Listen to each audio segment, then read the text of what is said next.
कैसे हुआ महाभारत में लाखों योद्धाओं के भोजन का प्रबंध। भारतवर्ष के सभी राजा या तो कौरव की तरफ थे या पांडव की तरफ में खड़े दिख रहे थे।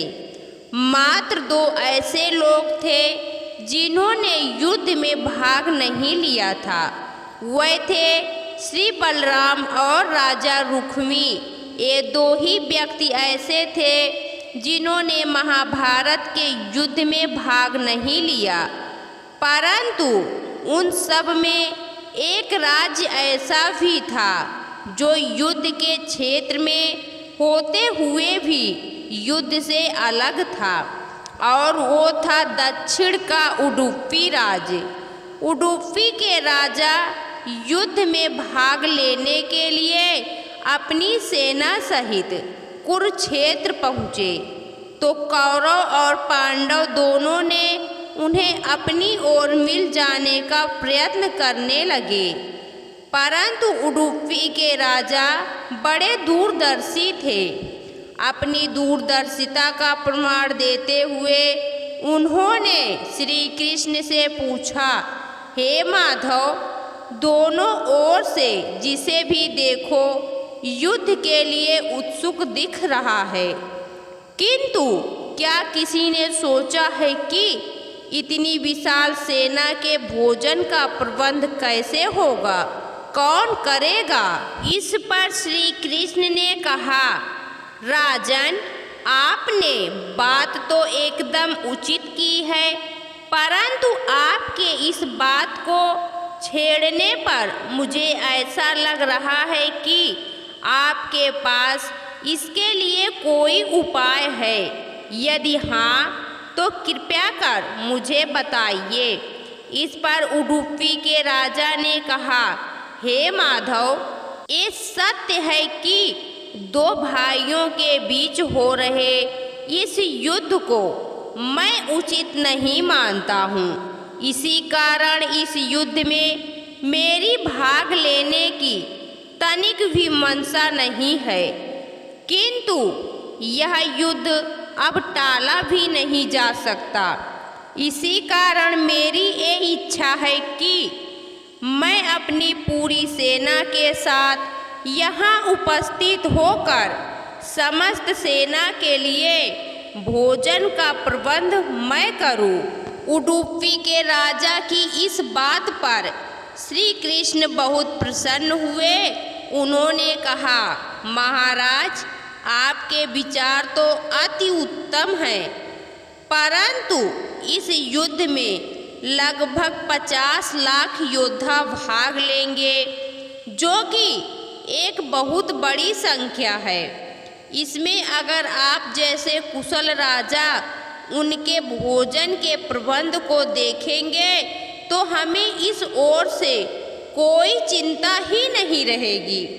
मैं ये भी जानता हूँ कि इस सागर जितनी विशाल सेना के भोजन का प्रबंध करना आपके अतिरिक्त और किसी के लिए शायद संभव ही नहीं होगा। यूँ तो भीमसेन भी ये कार्य कर सकते हैं, परंतु उन्हें हम युद्ध से अलग नहीं कर सकते।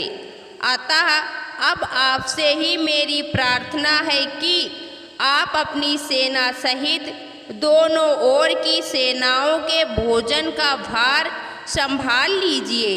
इस प्रकार उडुपी के महाराजा ने सेना के भोजन का प्रभार संभाला।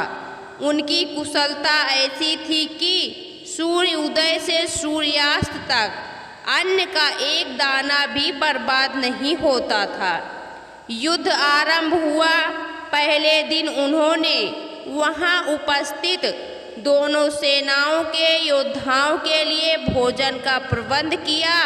ज्यों-ज्यों दिन बीतते गए योद्धाओं की संख्या भी कम होती गई, परंतु उडुपी के राजा का भोजन प्रबंध का कौशल देख दोनों ओर के योद्धा आश्चर्यचकित थे।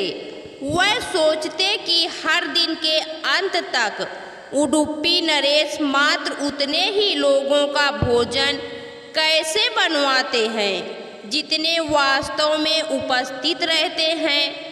ये बात किसी को समझ ही नहीं आ रही थी कि आखिर वो ये कैसे जान लेते हैं कि आज कितने योद्धा अपने प्राणों को त्याग देंगे ताकि उस आधार पर वह भोजन की उचित व्यवस्था करवाएं। सबसे बड़ी बात तो इतनी बड़ी सेना के भोजन का प्रबंध करना था, ऊपर से इतने व्यवस्थित तरीके से। अपने आप में यह एक आश्चर्य था, वो भी ऐसे कि अन्न का एक दाना भी बर्बाद ना हो। ये तो किसी चमत्कार से कम नहीं प्रतीत हो रहा था। परिणाम स्वरूप युद्ध समाप्त हुआ और पांडवों की विजय हुई। युधिष्ठिर सोचते तो रहे परंतु यह पूछ नहीं पाए। आखिर में अपने राज्याभिषेक के दिन युधिष्ठिर से रहा नहीं गया और उन्होंने उडुपी नरेश से पूछ ही लिया। वह बोले, हे महाराज, यूँ तो समस्त देशों के राजा हमारी प्रशंसा कर रहे हैं कि किस प्रकार हमने कम सेना होते हुए भी ऐसी सेना को परास्त कर दिया जिसका नेतृत्व भीष्म पितामह, गुरु द्रोण और हमारे बड़े भाई कर्ण जैसे महारथी कर रहे थे। परंतु सही मायने में देखा जाए तो हम सबसे अधिक प्रशंसा के पात्र तो आप हैं, जिन्होंने न केवल इतनी बड़ी एवं विशाल सेना के लिए भोजन का प्रबंध किया, वरन ऐसा प्रबंध किया कि एक दाना भी अन्न का व्यर्थ नहीं हुआ। ये देखकर और सोचकर मेरा मन उस रहस्य को जानने का हो रहा है जिसके चलते आपने इतनी आसानी और कुशलता से इस कार्य को अंजाम दिया था। इस पर राजा उडुपी ने हंसते हुए कहा, महाराज युधिष्ठिर, क्या मैं आपसे एक प्रश्न पूछ सकता हूँ? युधिष्ठिर बोले, अवश्य महाराज, आपको अनुमति लेने की आवश्यकता नहीं है। तब उडुपी के राजा बोले, राजन, आप जो इस युद्ध में विजयी हुए हैं उसका श्रेय आप किसको देंगे? इस पर युधिष्ठिर ने कहा, महाराज, श्री कृष्ण के अतिरिक्त इसका श्रेय और किसे दिया जा सकता है?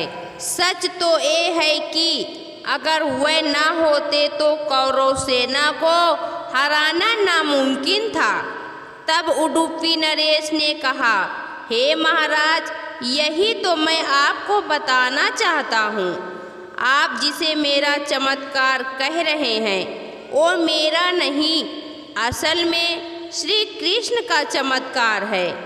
मैंने जो कुछ किया और आपने जो कुछ देखा वो दोनों अलग बातें हैं। मुझ में इतना कौशल नहीं कि ये सब मैं अकेले कर पाता। ये तो माधव का ही कमाल था। उन्होंने जो मुझे करने को कहा मैंने वही किया।